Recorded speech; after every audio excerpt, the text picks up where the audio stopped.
کچھ لوگ بڑے ہوتے ہیں اس لیے کہ ان کا باپ بڑا ہوتا ہے، بہت بڑے باپ کا بیٹا ہے جی، تو خود کیا ہے جی یہ امام حسین بہت ہی بڑے باپ کے بیٹے تھے، بہت ہی بڑے باپ کے، بہت ہی بڑے باپ۔ مولا علی شیر خدا رضی اللہ تعالی، واقعی حضرت علی جیسا شیر کوئی نہیں ہے، ہی کوئی نہیں، آئے گا ہی کوئی نہیں، ہو ہی نہیں سکتا، سوال ہی نہیں پیدا ہوتا۔ علی بہرحال علی ہے، علی بہرحال کوئی جوڑ نہیں حضرت علی کا، کوئی ساتھ نہیں۔ میرے رسول پاک نے فرمایا یہاں بھی میرا بھائی ہے وہاں بھی میرا بھائی ہے، حضرت علی کا کوئی مقابلہ کر سکتا؟ اتنے بڑے باپ کا بیٹا۔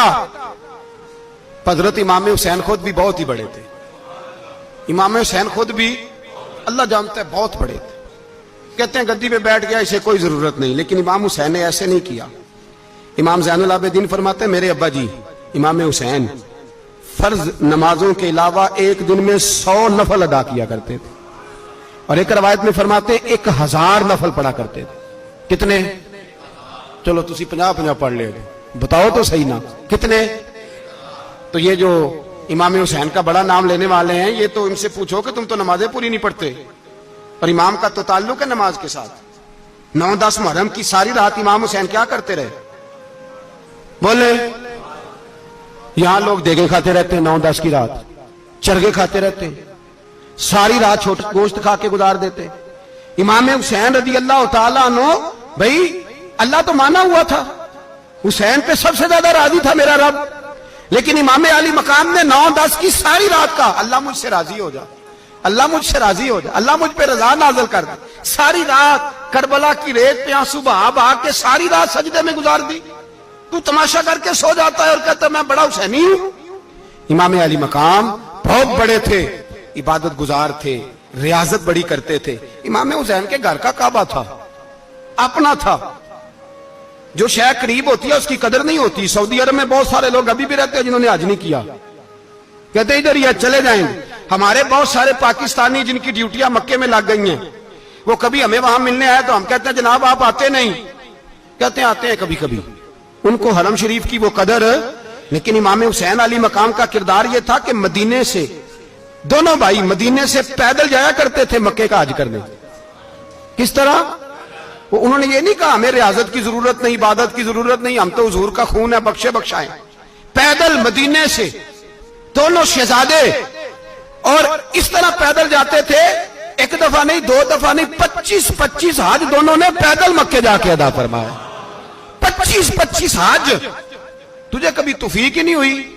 تو جہاز پہ جانا بھی پسند نہیں کرتا، تو خیال ہی نہیں کرتا کہ کتنی قدر ہے اللہ کے گھر کی؟ 25 حج۔ اور سخاوت کا یہ حال تھا، سخاوت کا، کہ امام زین العابدین فرماتے ہیں 1,00,000 دینار سویرے آیا۔ کتنا؟ سمجھ لیں اربوں خربوں روپے آج کے حساب سے، 1,00,000 دینار۔ اور فرماتے ہیں فاطمہ کے لال دروازے پہ بیٹھ گئے پیسے لے کے، اور لوگوں کو بلا بلا کے نظر دی، فرمایا تھوڑے سے لے جاؤ، تھوڑے سے لے جاؤ، تھوڑے سے لے جاؤ، تھوڑے سے۔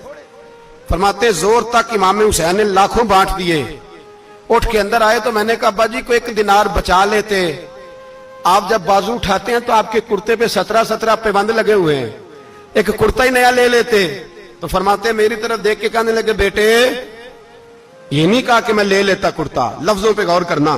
فرمانے لگے بیٹے اگر تو پہلے بتاتا تو پھر میں سوچتا، پہلے بتاتا تو پھر بھی میں یہ نہیں کہا رکھ لیتا، پھر بھی میں سوچتا رکھنا ہے کہ نہیں۔ امام حسین نے سخاوت کی، عبادت کی، ریاضت کی، قرآن پڑھا، تلاوت کی، درگزر کیا، پیار کیا۔ امام حسن کی بات ہے، ایک لونڈی آئی، ہمارے ہاں تو شہزادوں کا اللہ ہی حافظ ہے نا، شہزادے وہ کسی کے بھی ہوں، یہ جو ہمارے سیاستدانوں کی شہزادے ہیں یہ ہم نے خراب کیے ہوئے ان کی گاڑیوں کے پیچھے بھاگ بھاگ کے، اس لیے تباہ ہو گئے۔ پیروں کے شہزادے یہ خراب ہو گئے سارے، اس لیے کہ پیچھے بڑا بھاگتے ہیں۔ امام حسن کے پاس ایک لونڈی تھی، وہ دودھ لے کے آئی، دودھ گرم تھا، آپ کے اوپر گر گیا، اور وہ تھی بھی اسی طرح کی، اکثر کام بے دھیانی میں کرتی تھی، کنیز تھی گھر کی۔ دودھ گرا تو وہ کانپنے لگی کہ میں نے کئی غلطیاں کی، اب تو بہت سخت غلطی ہے، گرم دودھ امام پہ پڑ گیا۔ تو امام صاحب نے تلاوت شروع کر دی، امام حسن نے والکاظمین الغیظ والعافین عن الناس واللہ یحب المحسنین۔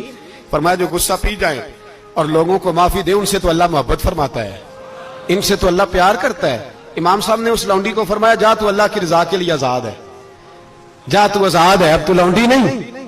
اتنا بڑا اخلاق تھا کہ جو دیکھے نا، میرے استاد گرامی ایک دفعہ میرے گھر آئے، حضرت محدث سے باولپور سے 3000 کتاب کے مصنف، بہت بڑے عالم، میرا چھوٹا بھائی بوتل پلانے لگا، تو بوتل دی تو کپڑوں پہ ڈال دی، استاد صاحب کا سارا جبہ بھر گیا، کہنے لگے جزاک اللہ، بارک اللہ، اللہ مزید فزید، اللہ علم دے، فضل دے۔ تو میں نے کان میں کہا، میں کہ استاد جی انیاں دعاواں دینیاں سنتے میں آپ روڑ چھڑ دا، اس نے کیوں یہ کیا ہے؟ اتنی دعائیں دینی تھی تو میں ڈال دیتا آپ کے کپڑوں پہ پانی شربت، آپ نے اتنی دعائیں دے دی۔ بزرگ جلال کا مزاج نہیں، وہ شہزادے ہوتے ہیں جن کی طبیعت پہ ناگوار گزرتا ہے کہ یہ کیسے ہوگا۔ یوں امام حسین امام حسن نے کسی جگہ بھی شہزادے بن کے وقت نہیں گزارا، اور میرے نبی پاک نے بھی انہیں شہزادے نہیں بنایا۔ ہم سب کے بچے شہزادے ہیں، جتنے بھی ہم ہیں نا۔ میرا بچہ جی منہ سے بات نکالتا ہے تو میں پوری کر دیتا ہوں، پھر بھی نافرمان ہے۔ میں نے کہا اسی لیے نافرمان ہے، اگر آدھی پوری کرتے اور آدھی نہ کرتے تو اسے پتا ہوتا کہ کہیں صبر بھی کرنا ہے۔ ہمارا بچہ روٹی نہ پکے تو گھر میں ٹی وی بھی توڑ دیتا ہے، اس کی اماں کھانا ٹائم پہ نہ پکائے تو برتن توڑتا ہے۔ کیوں؟ ہم نے اس کی عادتیں خراب کی ہیں۔ لیکن میرے رسول پاک صلی اللہ علیہ وسلم نے جھولی اٹھا کے دعا مانگی، اے اللہ، گویا حضور کہہ رہے تھے انہوں نے کر کو کربلا میں بھی جانا ہے، فرمایا یا اللہ انہیں 3 وقت روٹی نہ دینا، 1 وقت روٹی دینا۔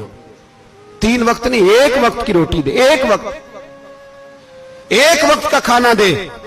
اور نبی پاک نے ٹریننگ گھر کے اندر کرائی تھی، اندر حضرت فاطمہ نے ٹریننگ کرائی تھی۔ لوگ کہتے ہیں 3 دن امام حسین پیاسے رہے، بھوکے رہے، تو میں نے کہا ٹریننگ تھی ان کی اماں کی۔ توجہ ہے میری بات پر؟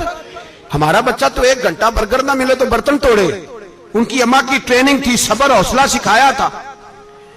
امام حسن اور حسین بیمار ہو گئے تو حضرت فاطمہ نے منت مانگی، یا اللہ میرے بچوں کو شفا دے، میں 3 روزے رکھوں گی۔ کون سی منت مانی؟ بولیے۔ ہم صرف دیکھ کی منت ہی مانتے، میں دیکھ پکاواں گا۔ ایک آدمی مجھے کہنے لگا میں نے منت مانی تھی کہ میں بکرا دوں گا اللہ کے رستے میں، اگر میرا کام ہو جائے تو کام ہو گیا، بکرے کے پیسے کوئی نہیں۔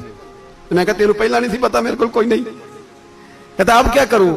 میں کہ اب تو دینی پڑے گی، اور اس میں بھی تحقیق باقی ہے۔ لیکن بات یہ ہے بھائی کہ منت یہ کیوں نہیں مانی کہ یا اللہ میرا کام ہو جائے میں 100 نفل پڑھوں گا؟